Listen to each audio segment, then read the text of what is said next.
UDPS viva. Fatibé. Combattant mi betela na maboko makasi.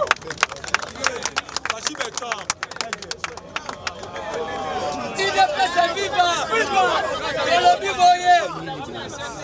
Combattant tolobi boye. Toloba te. Donc on résume matière, mais nous allons dire l'essentiel. On est beauté. Yango wana doye ko éveiller conscience ya bande kolabiso pour bayeba que au moment où nous sommes en train de parler, nous sommes dans un état de guerre. Beauté. UDPS viva. Donc on démontre bien la bonne volonté politique et président de la République. Tangwasu Bokondi, UDPS viva. Batouebele, ils ont voulu comparer le président Tshisekedi avec l'ancien président de la République. Nayebisa Kibino récemment que Kagame a topé si mwana na basi na yo akotikalaka ko changer ta mokolo moko. Yango lelo bo comprendre que non. Je vous dis, nous avons beaucoup d'ambassadeurs accrédités dans notre pays. Mais Vincent Karega, c'était un ambassadeur plénipotentiaire, c'était un ambassadeur le tout puissant à l'époque, c'était un ambassadeur qui complotait. Il ne peut se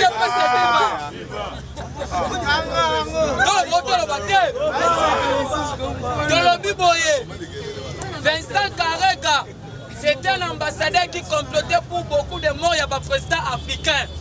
C'était un ambassadeur utilisé par les multinationaux, autrement dit les Occidentaux. Américains, pas français. Déjà, quand on dit les Occidentaux, on voit les Américains pour payer aussi à Libanda. UDPS viva. Le président de la République, la haute réunion, il y a conseil supérieur, il y a défense. Oyo baleva qui option en donnant 48 heures à l'ambassadeur Vincent Karega, il a quitté le sol congolais. Vous avez vu aujourd'hui, par l'entrepreneuse ministre, il y a Affaires étrangères qui a notifié l'ambassadeur de quitter le sol congolais. Il a dit, il a fait, nous sommes censés d'accompagner et puis d'applaudir beaucoup plus pour le président de la République. Il devrait se vivre. Si on a compté sur tous les côtés de Nango, pour comprendre le loboye, l'Ikamboya Est de la République est en et surtout les Congolais de père et de mère. Je vous avais dit que non, nous ne pouvons pas aller à la guerre tandis qu'il y a une complicité à l'interne. Aujourd'hui, la société civile vient de dire que non, on a justifié la présence de John Numbi à Bunagana. Il ne peut se vivre. Dès la trahison, à l'époque, John Numbi inspecteur à la police. Ma petite mission d'éliminer Chebeya. Après avoir éliminé Chebeya, il a été élevé comme un officier de la 4e armée. Le président arrive au pouvoir. À cette réforme en armée, John Numbi a une notabilité katangaise en disant qu'il n'est pas un agneau, il peut contrer le régime en place. Mais nous avons vu Moïse Katumbi douter de leur nationalité. Il a défendu John Numbi à l'époque. Il ne peut se vivre. Moïse Katumbi a défendu John Numbi. Alors, il ne faut pas que ça là chasse à la sorcière. Mais aujourd'hui, John Numbi, sa présence est à Bunagana. Il y a quelques officiers au sein de l'armée qui ont donné la stratégie militaire, sécuritaire aux officiers. Actuellement, ce n'est plus les M23, c'est l'armée rwandaise. Par le label, il y a M23 qui est en train de nous attaquer. Il ne peut se vivre. Et maintenant, qu'est-ce qui se passe? Je vous dis que sauf au changement, le président de la République va s'adresser à la nation. Parce que les gens sont en train de trembler. Hier, on a dépêché le ministère Yangola pour rencontrer le président de la République. Donc maintenant la procédure, il ne peut se vivre. Donc maintenant la procédure, il faut y avoir une complicité à Est et bandit en Afrique, en Europe et puis en Amérique. Le président de l'Union africaine, Macky Sall, dans le Conseil de sécurité des Nations Unies, il n'a jamais cité le nom de notre pays. Mais chose grave, l'Union africaine fait la déclaration hier. Il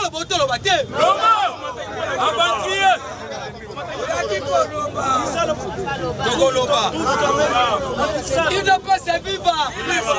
Donc dans la bilingue, ce n'est pas un problème.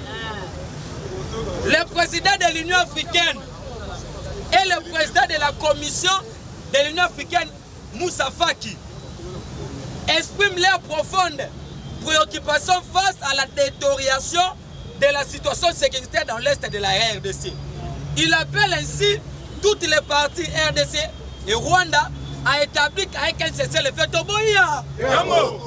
immédiat et à participer de bonne foi au 3e dialogue de paix inter-congolais qui se tiendra à Nairobi.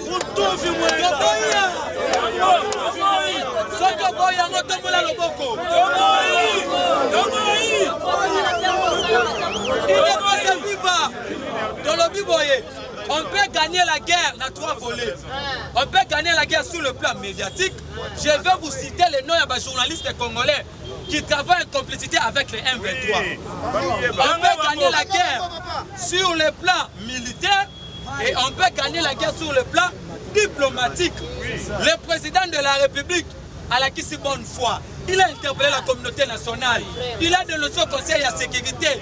Il a dit qu'il a mis fois même responsable de la communauté internationale sur les responsabilités. Après l'expulsion de Vincent Karega, Kagame vient de faire une déclaration. Le président Tshisekedi, Alobaki, il est prêt, voire même à la sacrifice suprême pour rétablir la paix à l'est de notre pays.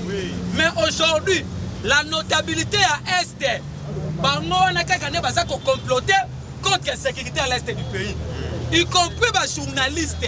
Alors, à un moment où il fallait qu'ils se réunissent au Bissonnion, d'autres qui ont un clivage politique, d'autres qui ont un tribu, pour tout le monde. Mais les gens croient aujourd'hui que ceux qui m'ont agressés, et ils voient que le président de la République, il y a des gens qui travaillent matin, midi et soir pour que le président puisse échouer. Si ça nous avons dit, nous allons rester au pouvoir jusqu'à 2100. Paul Kagame vient d'écrire ce matin. Paul Kagame a lobby boye. Il y a quelques heures, j'ai eu une bonne discussion avec le secrétaire général des Nations Unies sur le conflit à l'est de la République. Il y a aucune complicité. Poutine a sali déclaration lobby boye. Nous sommes prêts pour soutenir la RDC dans la insécurité. Les seuls alliés actuellement qui peuvent nous aider pour en finir avec la sécurité, c'est la Russie. Mais de l'autre côté, le secrétaire général des Nations Unies, Antonio Guterres, a une incompétence notoire. Il ne peut se vivre. Alors, le M23 va se raviter à de quelque part. C'est M23. En fait, c'est une armée moderne. Ils ont des armes sophistiquées. C'est une façon, il y a combien de militaires là au front. Kagame Alobi, les voies et moyens de désamorcer et de résoudre les problèmes de manière pacifique sont avec nous en s'appuyant sur les efforts de Nairobi, de Luanda et d'autres efforts internationaux. Nous n'avons qu'à nous engager à les appliquer. C'est faux et archi faux. Kagame c'est un traître. Kagame c'est un sanguinaire. Aujourd'hui le matin, tous les opérateurs économiques rwandais, ils vont proclamer une marche contre Paul Kagame. Parce que le porte-parole adjoint, il y a le gouvernement rwandais a sali déclaration lelo. Alors que non, Rwandais, il y a un seul Congolais. Pourquoi? Parce que tension est à ma baie. Alors que pour que le Rwanda a ça l'économie n'est forte, il faut créer terrain à l'est de la République. Maintenant, dans le contexte actuel, le président c'était un stratège. Le chef de l'État, après avoir présidé la haute réunion stratégique de la République, hier vous avez vu le dimanche, quelques jeunes officiers qui déjà à l'Est. Et dans le territoire Moussousou, armée à Koki Kokota Mbangouté pour engager. Pourquoi? Parce que tu peux perdre les civils et belé. Qu'est-ce qui se passe? Les M23 travaillent en collaboration avec quelques journalistes.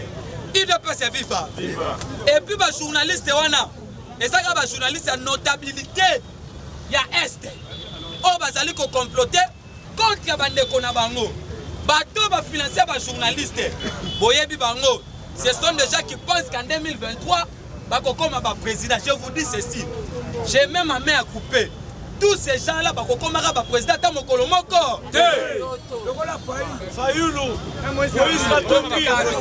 ne peuvent se vivre. Bizarrement dans ces journalistes. Ils ne peuvent se vivre. Nous avons Steve Wemby. Nous avons Pascal Moulekwa. Et nous avons Stani Boujakera. Stani Boujakera, il ne peut se vivre. Stani Boujakera travaille en collaboration avec Moïse Katoum. Aujourd'hui, dans notre pays, le président change le commandement de l'armée. Nous avons aujourd'hui le chef d'état-major, parce qu'au niveau de l'état-major, c'est là où on donne le commandement de l'armée. Le président de la République nomme John Tchouba comme étant commandant à la 21e région militaire. Mais lobby, tant que Sylvain Ken a su parole à lobby boye, armée na biso est dans la position ya malam. Mais ce qui est sûr, nous sommes censés d'accompagner notre armée. La personne qui a détruit complètement cette armée, c'est Joseph Kabila. C'est là où moi je dis que Kabila doit être... On doit prendre Kabila dans ces pays. Kabila a détruit le pays complètement sur tous les plans. Maintenant, nous sommes censés d'engager la guerre avec les Rwandais sur le plan économique, sur le plan militaire, sur le plan sécuritaire. Parce que trop, c'est trop. Dans la politique, il n'y a pas les intérêts. Dans la politique aujourd'hui, nous avons aussi besoin de protéger nos civils. Kagame a commencé à combattre notre naturel. Et la complicité, ce sont les Américains. Mais avant-hier, dans le Conseil de sécurité, il y a les Nations Unies. Le département des États-Unis condamne en disant que non, le Rwanda doit cesser avec les M23 pour créer la terreur à l'est de la République. Je vous dis ceci, le meilleur allié actuellement, c'est la Russie. Il ne peut se vivre pas.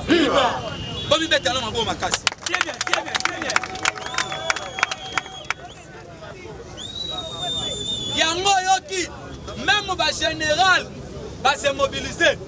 Chico Chitambwa vient de faire une déclaration tout le vote le matin. Namita Oyo, toza la composition ya Bachi, toza la Bachi Tambwe, toza la Bachi Wewe, toza la Bachi Bangu, et puis hier moko commandant qui prend Chilombo Tshisekedi. Siko, tu l'as bien ma belle. Chico Chitambwa vient de corriger Patrick Mouyaya. Chico Chitambwa dit ceci, on ne demande jamais à un voleur, mais on l'exige.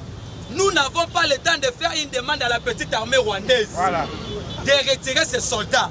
Nous allons s'assumer sur le terrain et leur faire payer cher. Ils ne peuvent se vivre.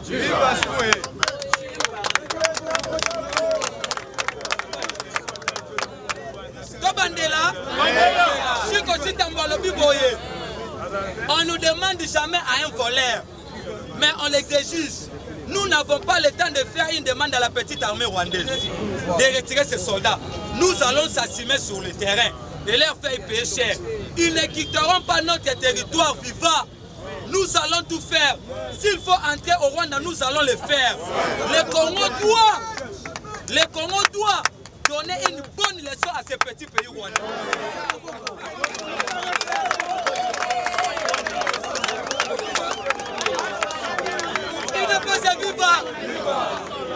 Ici, on nous parlera de la diplomatie après. Pour le moment, on doit apprendre à l'armée rwandaise comment respecter la souveraineté des pays.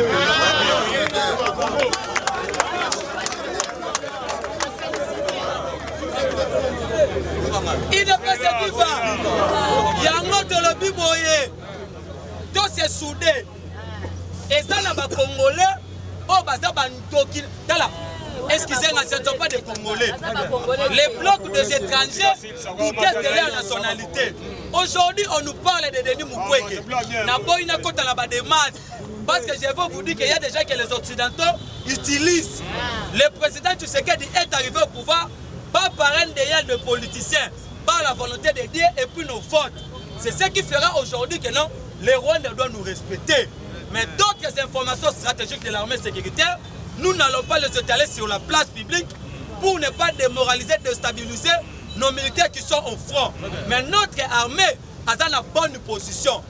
Les problèmes avec la cité frontalière de Bunagana, on peut les récupérer même midi ou soit le lot à lobby. Mais ce qui est sûr aujourd'hui, qu'il faut goyer aux ananas. Lui, sur le collet, j'ai dit et je vois.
Quelle que soit la durée de la nuit, les soleils à part. Quel que soit qu'on couche, il y a des combattants, il y a des Congolais, il y a des PDD. Il y aura un jour. Très bien. Très bien, président. Il y aura la solution exactement comme Colombo. Basakani Nazel. Ah, Fatime. Un don de Dieu. Très bien. Un envoyé spécial de Dieu. Il s'appelle qui? Fatime. J'étais ici. Faites côté ces réunions. Très bien. Côté ça la fois passée. Avant la décision, il y a un Rwandais. Et ça va permettre cellulaire. Ça me dit que vous allez voir.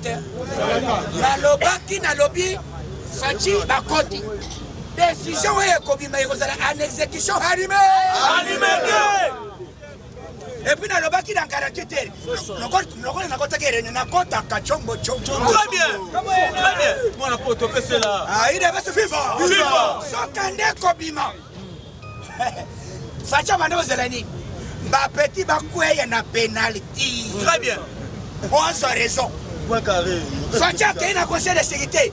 À lobby, moi, je vais le mettre dans lobaki. To signer na tipo ya zolmo.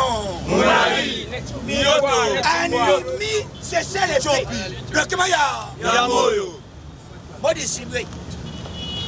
Ah, et le membre du conseil de sécurité ya ngo. Oui papa, aussi ndengeni. Comment ça yana? Yo mutosho kote na hii.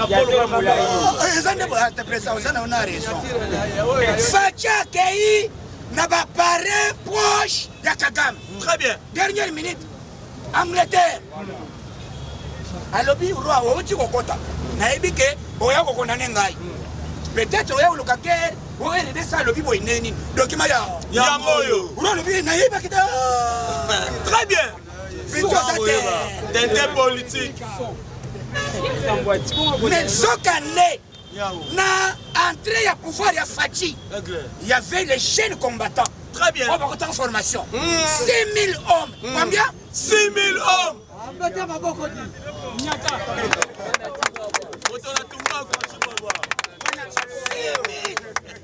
Musikate hawa na richasi. Bananda. Bakende formation partout basiri. Très bien. Domoni Bamba. Babimawa. Simi. Exact, sans formule. Mais babanda vous allez moment opportun. Très bien. Quand on est en voyage à Fati, na Russie, Poutine a lobby. Type voyage le cours en gaïen. Très bien. On dirait Zandoï. Très bien. Fati Beto, Siona. Ya maman Denise. À présent, nous Africains, on a premier voyage à Fati. On y a que Poutine a félicité. Alors, j'ai rencontré un homme, maintenant comme décideur, il y a Afrique Mobima. Il s'appelle qui? Fati Beto. Ya maman Denise. Voyage.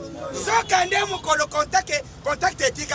Très bien. Fati a l'évité, bon, numéro, à chaque fois, l'évité, son numéro en même. Mais avant son numéro, en États-Unis d'Amérique, Trump a été Fati Boy. Madame Yaf, il y a Trump, n'est pas content de Fati, Nagana. Très bien. Ah, il va se vivre. Viva. Il sait que tu n'est pas l'arbitre. Ce qui est Yakana no Kutana Trump. Trump a l'arbitre qui signe un contrat. Babou ni Sangai. Yo signé contrat dans États-Unis d'Amérique. Très bien. Partenaire privilégié. Il y a RDC. Et ça est États-Unis. Mais on est Moutambus. Très bien. Partenaire privilégié. Yo est politique. Erwana Oyo Madidi Azoteka Kingo. Kimangolo. Kimangolo. Bamba. Mimi nous sommes prison. 2023 Fatime.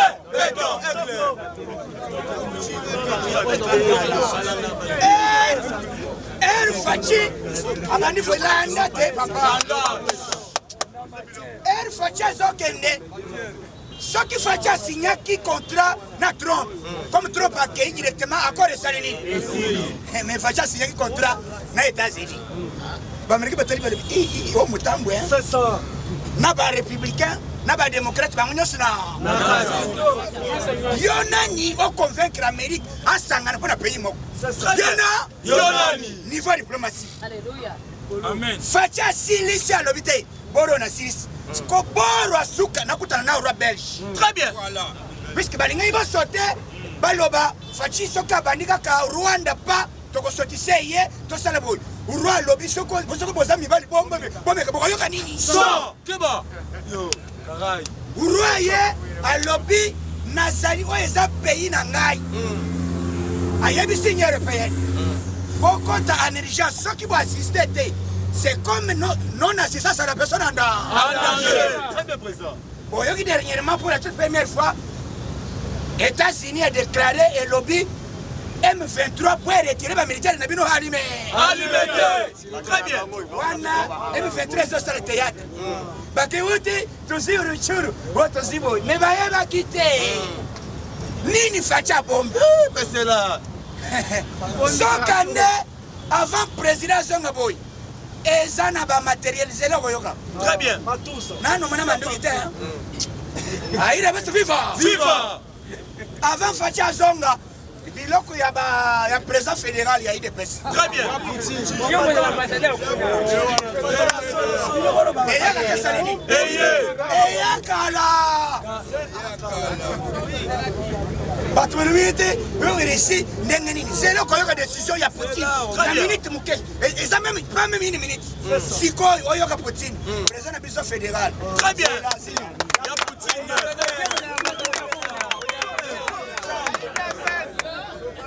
C'est là beaucoup koufa. Très bien.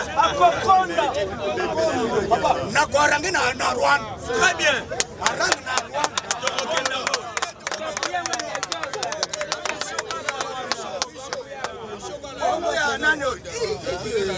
Suka Fati akende imalem soka kende ka presse mere banyata e. Très bien. Fati akende bo.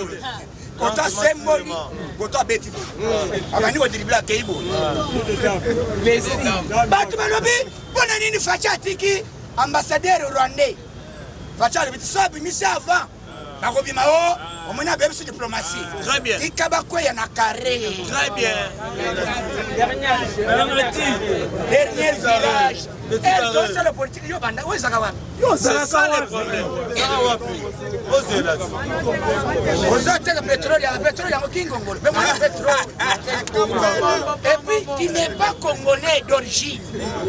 Ni de père, ni de mère. Et d'ailleurs, comment toi tu es congolais? Au moment que le Congo est agressé, tu ne parles jamais. C'est ça le problème. C'est un étranger tout fait. Très bien. Il y a des étrangers, non. Les Congolais, voilà les ennemis na bino. On va les regarder pézal. Quel est ça? Il y a eu des bestés. Quel besoin de la fatigue que nous avons? Parce qu'on menace le pays.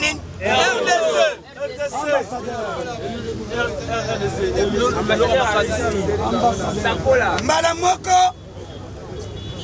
Kareka avant Aïeba Kité Zokande après réunion il y a défense. Très bien. Et réunion de défense c'est Zanine, chef d'état-major, ministre des Affaires étrangères, voilà. Ministre de l'Intérieur, ministre de la Défense, ministère avant Yango, Fatia instruire Nicolas Kazadi, où est toi? À partir d'aujourd'hui, salaire, et d'ailleurs, et là, Bengani, ministre de la Défense, général Yaniboso, chef d'état-major général. Détournement, il y a salaire, il y a militaire. Très bien. Il y a une bande qui a militaire, basala na kanda. Mbongo ba pesi boy. Et pas que ko pesi effectif il y a 15 000. 21 000 personnes. Fatia le billet là nga cahier na liste de présence. Batala boizo kande les abor yanine. Ya lokuta. Sur 21 000, 7 000. Nyonso batikali banani fictif. Yango Fatia Koti. Tolinga to resir guerre. Soki Fatia asitigraki armée te. Très bien. Armée Kabila bazaki trop sir. Avant de continuer le cola, ton moni présence. Il y a John Numbi, la quête y a armée, c'est la haute trahison. Très bien. Chef de l'État, il faut signer ordonnance. Ça c'est vrai. On a la liste, il y a des militaires. Et puis, John Numbi va poursuivre, il y a une famille qui est allumée. Très bien. Vous voyez que nous sommes Zamba Yeba Kike, Bunagani Fouya. Félix Chilombo. Nous condamnons cette attitude soi-disant de l'Union africaine. Nous condamnons ça avec dernière énergie. Comment vous nous demandez aujourd'hui de négocier? On va négocier avec qui? Est-ce qu'un terroriste va négocier avec lui? Jamais. Totiana, c'est un solo là. Et puis, dimanche, Tomoni, ministre de la Défense, sera où le reste atteint.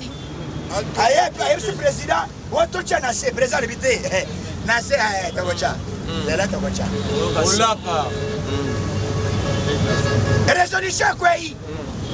Dans 48 heures, Kareka Liba. Très bien. Kareka doit quitter Halima. Alimete. Son Kande Kareka Lobiboy. Son accueil, c'est là, il a limité. C'est ça. Na pourquoi vers 17 heures. Akatisi na boîte. C'est la Brazzaville. Akazali Brazzaville.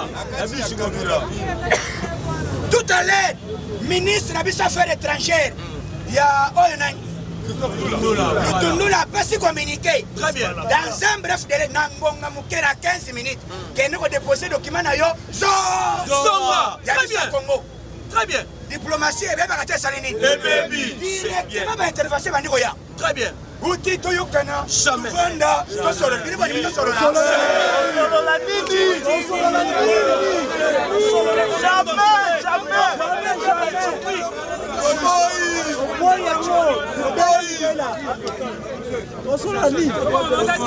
Yoka. Eloko liboso. Tozobunda. Non seulement avec les Rwandais, mais tozobunda na régime Yakaka. Très bien. Le président peut s'y communiquer boy. Puisque Ezalini, après communiquer Moutalobi d'abord, Ezalini, ministre Yanine, la communication. Il faudrait maintenant, chef de l'État, à intervenir, soit hier, soit aujourd'hui. Très bien. Dans Moubayoki déjà, il devait se vivre. Vivant. Bakreaka, si la constitution n'a pas Zaboui, si le pays est menacé, Voilà. les garants de bon fonctionnement, le commandant suprême, Voilà. selon l'article 66 de la Constitution, Très bien. il va décréter état de guerre. De guerre. Très bien. Ah, il avait suivi. Vivant. En décrétant état de guerre. Au Consolate. À la guerre. À la guerre. Tout reprend en ligne. À zéro.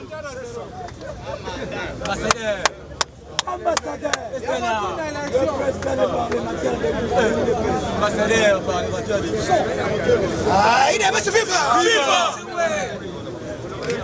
On va décréter état de guerre. Pourquoi? Puisque le pays est maintenant. Menacé. Le pays est menacé Très bien. par les étrangers. Le constat est constaté partout. La communauté africaine, communauté International. Monique, pays est agressé. Ce qui fait décréter état de guerre, automatiquement, ça La raison. a raison. Plein de raisons. Mais état de guerre va décréter état de guerre, c'est ça qu'on s'en a raté. Très bien. Basambi Sakabatu. Très bien. État de guerre, les Alaka.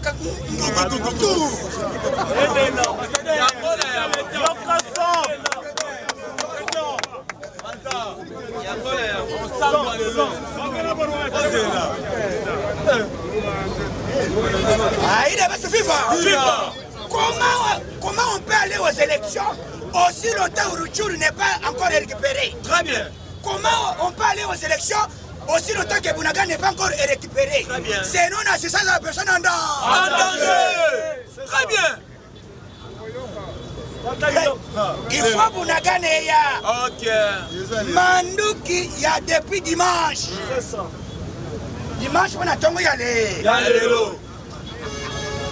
6 000 hommes est commis déjà. Très bien. Mais Manduki n'est pas connu. Ok. Manduki sophistiqué. Très bien. Il y a des appareils. Ils analysent ces boules. Boules. Avec un réglage. Très bien. Il y a kilométrage. Très bien. Sans Tcheboy. Même 2 kilomètres. Ça, c'est ça pour me monter à 2 kilomètres. Très bien. Au Tcheboy, où est réglé le bi. Oh, caca.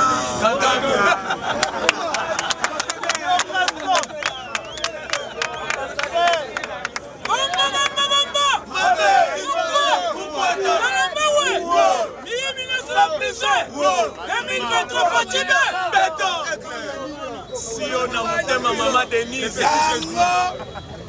tolingai tobima officiellement te risage ostenir biso mutu nyonso amayele asalaka makambo na po puisque RDC toza pays souverain. très bien. Toza d'accord ya kosigner accord nani mutu nyonso ndenge Tolingi. interdiction moko te epesi wo te RDC okosolo na risi baza bato te baza bakombata ya ine Il y a eu des fesses. basali lobby lelo mutu ya lobby depuis dimanche ditongo ya lelo Très bien. Rutshuru mboka mosusu awa masasi bazobeta nano mona force ya FARDC ya ndenge wana te. Très bien. FARDC logo ma bazotire bazokofase. Très bien. Papa betere FARDC maboko betere. Très bien. FARDC a des pères et des mères. Benana. Chaque année après départ ambassadeur ya Rwanda, tous les opérateurs économiques ya Rwanda, basangani, bazolo kalamingi te. Balobi Kagame doit dégager. Très bien. Baviva Kandena Congo. RDC. Tala. Samba Yebaki. Très bien. Tout à l'heure, pas même 2 minutes. Très bien. Déclaration président fédéral. Il y a Poutine. Il y a Poutine. Combattant, il y a IDPS. C'est ça. Wana combattant na biso Céline na biso. Très bien. Malonde na kwarangi. Très bien. C'est là bokola. Qu'est-ce qu'il dit? Il vient de tenir un point de presse. Très bien. Poutine wato. Wato, ouais. Il y a Poutine. Il y a Poutine. Il dit la guerre de l'Est va se terminer dans un bref délai. Très bien.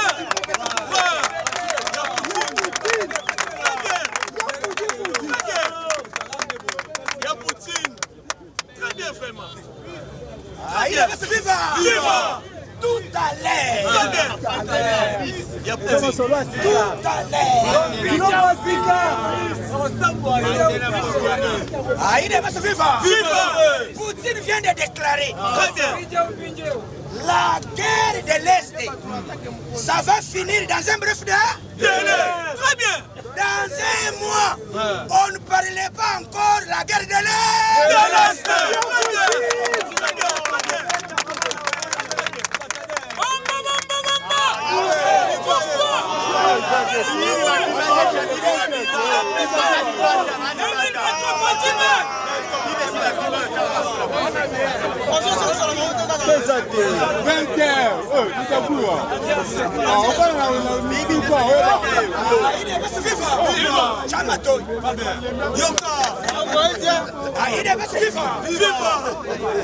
Alobi Nangomba Muke, guerre ya Congo ya Este, ezosila dans un bref délai. Et puis etikali kaka mwa moko. Très bien. Tosila na nani? Kagame. Très bien. Sima nango butu ya lelo. Très bien. Commando tosalaki. Pour Ekiti ande. Très bien. C'est le monde. C'est le monde Fachi. Fachi maintenant il sera roi d'Afrique. Très bien. Ça c'est bien. Le roi d'Afrique. Namsoto.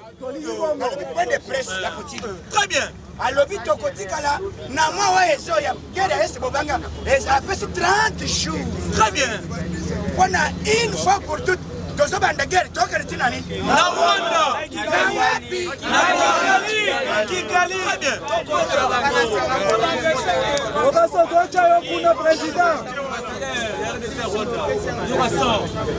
na moment oyo nde oyoki Union européenne nous condamnons. Pour condamner, il faut sanctionner Rwanda. Très bien. Ceux qui vont condamner, toyoki lisusu bazosenga basengi même armement oyo ya M23 sima ya M23 na kati ya Congo eza wakani nini eza ya bande ya mandefu ezali nani oyo malufa mandundu baza na réunion na Katanga sikoyo bazebele nani ni nani mukwekwe étranger parce que ndena mususu basali kiki na bango ba étranger élection ekozala. Très bien. Comme notre frère Alinga Edebis, il y a un mouvement qui a été sur le plan militaire. Très bien. Il y a Poutine. Awa, le corps de Soken. Et d'ailleurs, avant de comme bongo, Fatia a décrété état de guerre. Très bien. Obligatoire. Ce qui a sali l'état de guerre a décrété un mot. Ah, moi, je n'ai pas Benana. Très bien. Kagame, tu travailles dans la politique de bon voisinage. Ok. Parce que Fatia va combattre. Nyonso, vraiment. Sokande na kati ya Kibomango na baka militaire nyonso ba recruter na Kisangani ba recruter ba combattant ba congolais ya DPRD Et Fatia a lancé encore un lobby à instruire le ministre il y a finance. Mbongo, il y a militaire. Il faut pas se mettre à ma boque. Très bien. Salaire de Salani.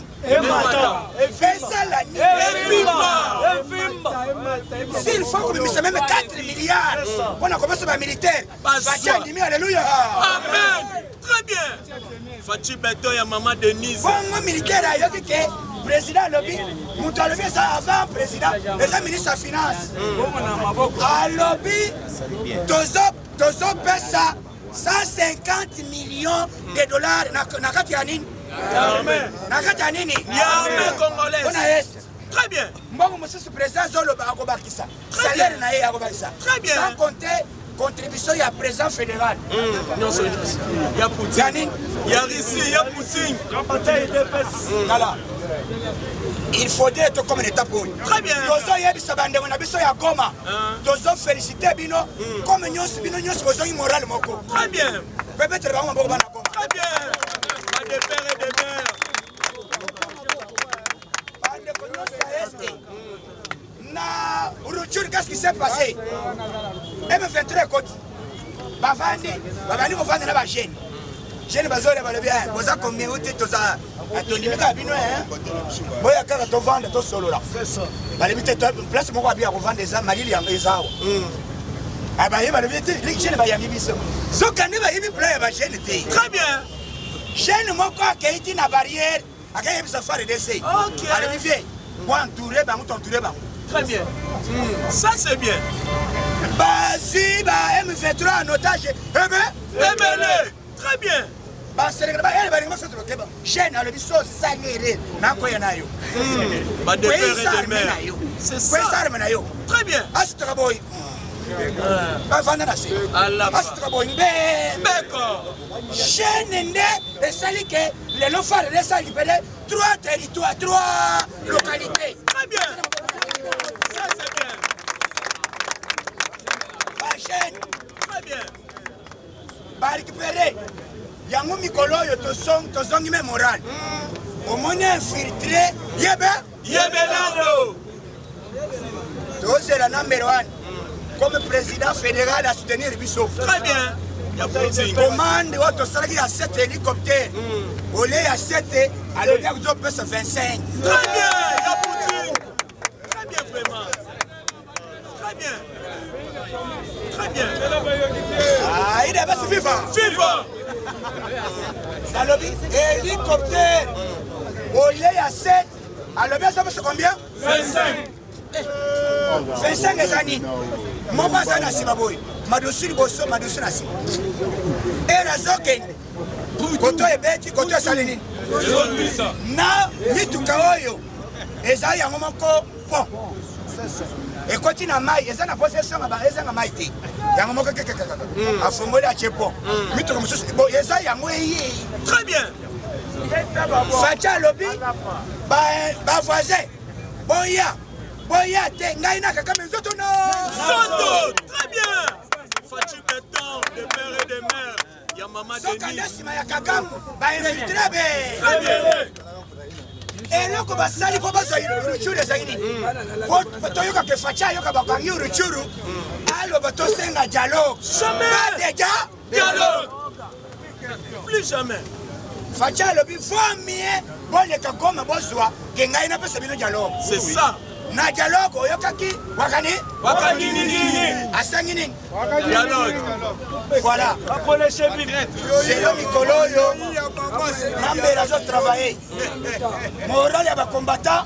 Doit tenir phare d'essai. Très bien. Ça me ramène pour la fatigue béton. Très bien. Très bien. Très bien. Très bien. Fatigue béton et maman Denise. Moi, maman Marthe. Fire! Fire!